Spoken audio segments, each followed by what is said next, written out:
Swastiastu. Salam sehat untuk kita semua. Halo teman-teman semuanya.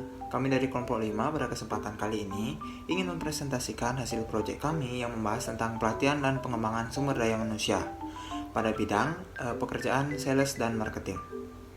Namun sebelum itu, izinkan kami untuk perkenalkan diri. Saya Igusti Ngurah Saputra, absen 7 dengan NIM 21157540114.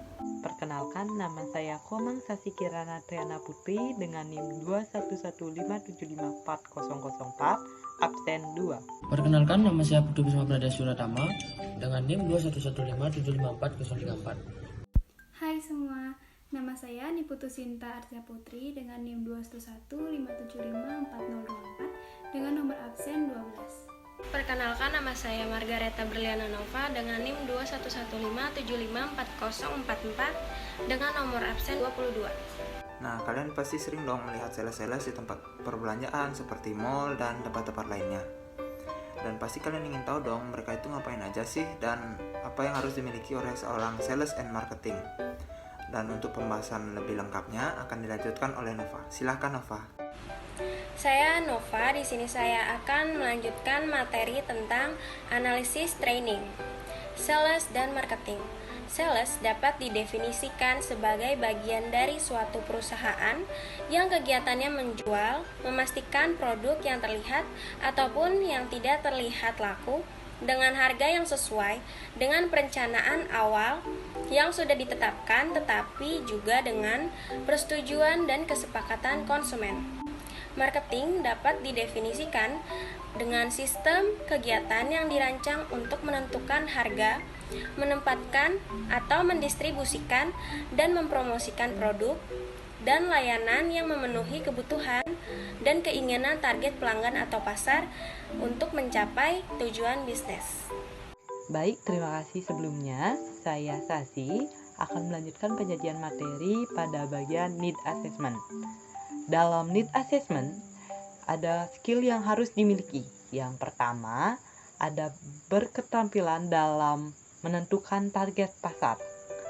Selanjutnya, yang kedua, yaitu mengetahui job desk dari sales and marketing itu sendiri. Yang ketiga, aktif dalam bersosial media.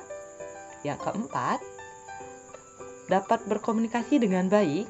Dan yang kelima, yaitu kemampuan kolaboratif. Selanjutnya ada development. Development ini merupakan pelatihan. Dalam pelatihan sales and marketing terdapat 3 yang kami ambil, yaitu yang pertama, strategi negosiasi lanjutan, yang kedua, pemasaran kreatif, dan yang ketiga, pelatihan digital marketing. Untuk mekanisme pelaksanaannya dapat dilaksanakan secara hybrid, yaitu online maupun offline. Dan untuk jangka waktu lamanya pelaksanaan itu tergantung dari perusahaan. Karena dalam pelaksanaan ini kita dapat meninjau atau melihat bagaimana baiknya untuk lamanya dalam proses training atau pelatihan ini. Baik, sekian dari saya. Selanjutnya akan dilanjutkan oleh rekan saya, yaitu Sinta. Hai semua, nama saya Sinta. Di sini saya akan melanjutkan tentang materi hasil yang diharapkan dari sebuah pelatihan itu apa sih gitu. Yang pertama yaitu memahami definisi dan mindset seorang sales marketing. Yang kedua, ada memiliki pengetahuan mengenai seluruh siklus penjualan dan pemasaran. Yang ketiga, ada memahami cara pengambilan keputusan berdasarkan kondisi pasar dan juga harga pasaran tersebut. Yang keempat, ada peningkatan dalam bernegosiasi. Yang kelima, ada peningkatan dalam skill audit. Yang keenam, ada mampu membuat strategi bernegosiasi yang fresh. Yang ketujuh, ada membuat analisa saat proses bernegosiasi tersebut. Yang kedelapan, ada belajar membaca dinamika saat bernegosiasi. Selanjutnya yang 9, ada membuat online marketing campaigns berdasarkan tren digital saat ini. Yang ke-10 ada mengembangkan website dan juga mengoptimalkan dengan ilmu CIO.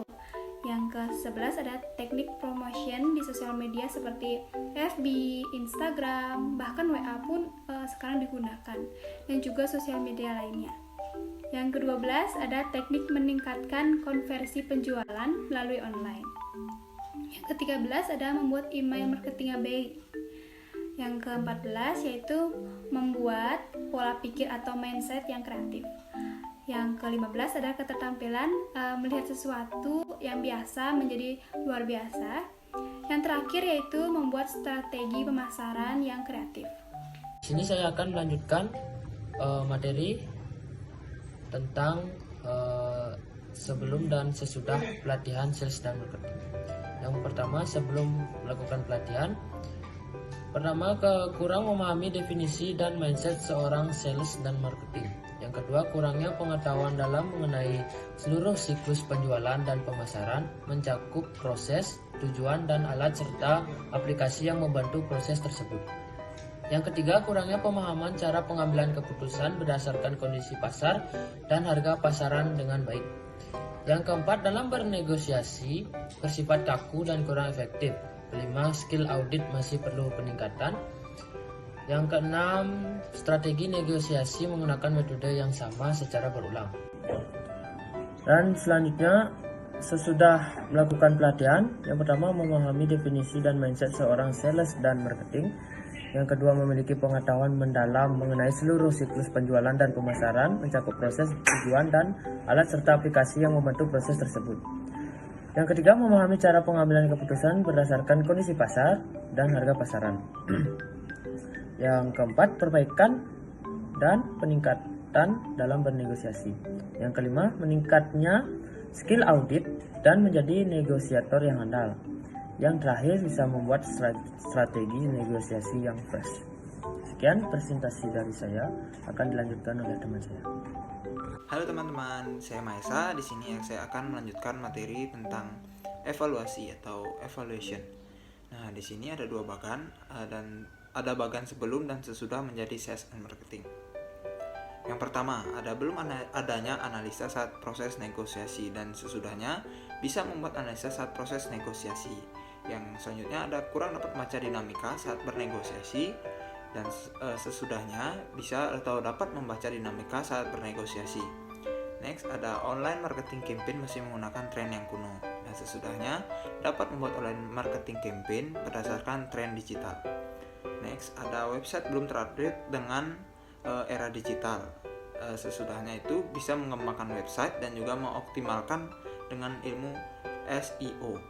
Nextnya ada teknik promosi hanya dilakukan secara offline, dan sesudah itu bisa membuat teknik promosi di sosial media seperti FB, Instagram, dan sosial media lainnya.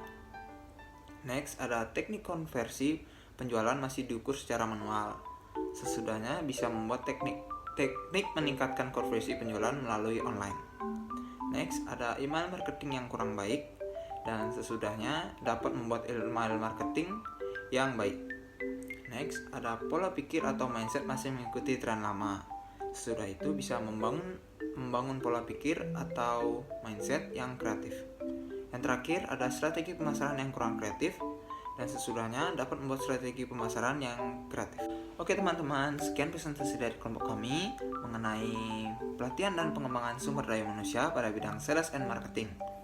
Dan untuk teman-teman semuanya, jika memiliki saran dan pendapat bisa tulis di kolom komentar di bawah ya. Dan jangan lupa untuk like dan subscribe. Saya tutup dengan Prama Santi. Om Santi Santi Santi Om. Bye.